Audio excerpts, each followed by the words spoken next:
لفظ انقلاب کہاں سے آیا ہے؟ یہ قرآن کی اصطلاح نہیں ہے، حدیث کی اصطلاح نہیں ہے۔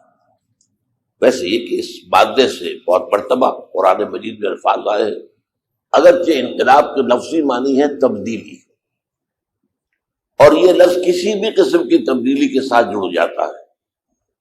علمی انقلاب، صنعتی انقلاب، فوجی انقلاب، اسی طریقے سے ایک بہت بڑی تبدیلی تاریخ میں ایسی آئی تھی کہ جس کی کوئی مثال ہے ہی نہیں۔ ایک پوری ایمپائر جو ہے اس نے ایک دم اپنا مذہب تبدیل کر لیا۔ کانسٹنٹائن جو ایمپرر تھا چوتھی صدی عیسوی کے آغاز میں، وہ عیسائی ہو گیا۔ پوری ایمپائر جو ہے بت پرستوں پر مشتمل تھی، اور اس کے بعد پوری ایمپائر جو ہے، پوری مملکت سلطنت عیسائی ہو گئی۔ تو تبدیلی اتنی بڑی تاریخ انسانی میں کبھی نہیں آئی، لیکن اسے کبھی انقلاب نہیں کہا گیا۔ یعنی مذہبی تبدیلی، عقیدے کی تبدیلی، اس کو انقلاب کبھی نہیں کہا گیا۔ انقلاب کسے کہتے ہیں؟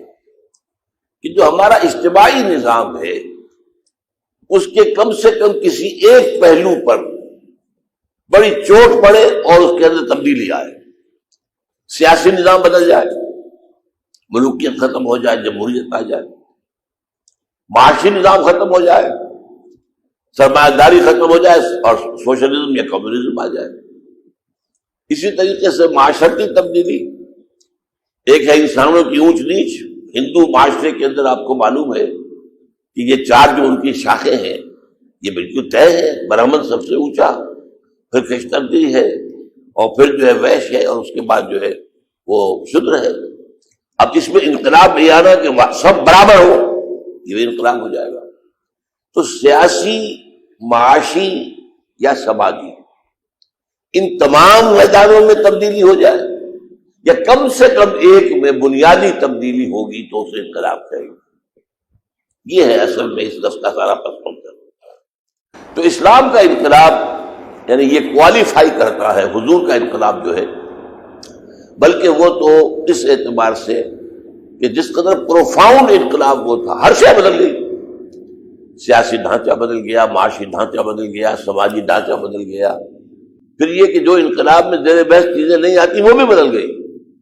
عقائد بدل گئے، اخلاق بدل گئے، ذہن سہن کے اطوار بدل گئے، یہ ساری چیزیں بدل گئی۔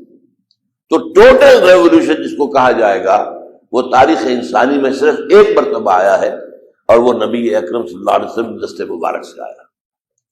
تو اب اس سے حقیقت ساری بات ہو رہی ہے۔ ہم اس لفظ کو استعمال کر رہے ہیں اس لیے کہ تاکہ اس کے ذریعے سے عام ذہنوں تک بات پہنچ جائے، ورنہ ہماری اصطلاحات کیا؟ اقامت دین، دین کو قائم کرنا۔ یہ ظاہر بات ہے کہ دین ایک نظام کی حیثیت سے اگر کہیں قائم کرنا ہے تو پہلے جو نظام وہاں قائم ہے اس کو جڑ سے اکھیڑ کر نکالنا ہوگا، تبھی دوسرا نظام قائم ہو سکتا ہے۔ نظام دو نہیں رہ سکتے ایک جگہ پر، مذہب 100 بھی رہ سکتے۔ آج کا جو تصور ہے وہ آپ کو معلوم ہے کہ زندگی کو تقسیم کر دیا گیا ہے۔ یہ دجالیت کے اہم ترین جو ہے شواہد یا مذاہب ان میں سے ہے کہ زندگی کے 2 حصے ہو گئے، مذہب اور ادھر ریاست اور سیاست۔ ان کا آپس میں کوئی تعلق نہیں۔ مذہب میں کیا ہے؟ عقیدہ اور کچھ عبادات اور کچھ رسومات، یہ مذہب ہے۔ اور سیاسی نظام، معاشی نظام، سماجی نظام، تعزیراتی نظام، جو آپ کو معلوم ہے جس کو ہم کہتے ہیں کہ جو لا ہے، کرمنل لا، سول لا، یہ ساری چیزیں یہ مل کر یہ ریاست بنتی ہے۔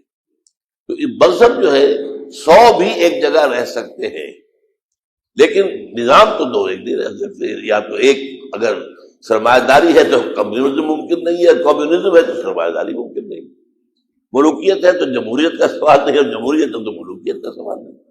تو یہ 2 نظام ایک جگہ نہیں رہ سکتے۔ کسی بھی نظام کو قائم کرنے کے لیے جو پہلے وہاں پر نظام، اور یہ بھی جان لیجئے کہ کوئی جگہ بھی دنیا میں ایسی نہ کبھی رہی ہے نہ ہوگی جہاں کوئی نظام نہ ہو۔ کوئی نہ کوئی نظام تو ہوتا ہے، قبائلی نظام ہوتا ہے یا کوئی بادشاہی نظام ہوتا ہے، کوئی نہ کوئی نظام تو ہے۔ اس حوالے سے دین کو جب ایک نظام کی حیثیت سے قائم کرنے کی بات ہوگی تو اس کا مطلب کیا ہوگا کہ پہلے سے قائم شدہ نظام کو ختم کیا جائے، جڑ سے اکھاڑا جائے اور وہاں اسلام کا نظام قائم کیا جائے. لہذا اس کا نام تبدیلی انقلاب ہے.